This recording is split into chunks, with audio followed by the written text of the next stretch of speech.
مرحبا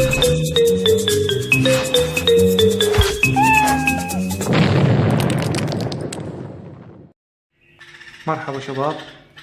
اليوم السؤال يخص مدة أو فترات إطعام البلابل الأفراخ الجديدة. هو السؤال قاعد يتكرر، وهو مدة إطعام الأفراخ، ايش قد ننطيهن أو ايش قد نتركهن بدون أكل. فحبيت أسوي لكم هذا الفيديو بهذا الخصوص. وهذا السؤال وصلنا للصفحة من صديق الصفحة فرقان، يقول: علاوي فيه وجاوبني، اشتريت فرخ بلبل اليوم، كلش قد أوكله أقصى شيء. صديقنا وعزيزنا فرقان، أنا طبعا شرحت عن هذا الموضوع قبل فترة، سويت فيديو.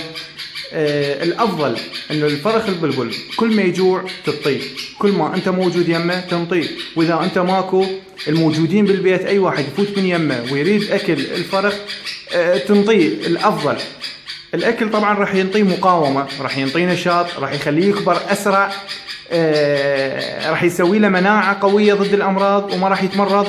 لأن تعرف إنه يعني هذا صغيرة، معدته صغيرة، أمعاءه صغيرة، يعني من تعطيه أكل، مجرد تعطيه أكل إذا منتبه عليه رأسا يضرق بنفس اللحظة أو يطلع خروجه رأسا. معناها شنو؟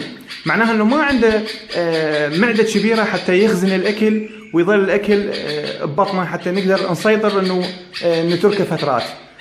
وبالنسبة للمدة اللي أقصى شيء مثلا تنشغل بشيء أو تطلع بشيء وما تقدر تعطيه، أقصى مدة يعني أنا حسبتها وقستها على هذا البلبل اللي قبالكم، من 2 إلى 3 ساعات أقصى مدة تقدر تتركه بدون أكل.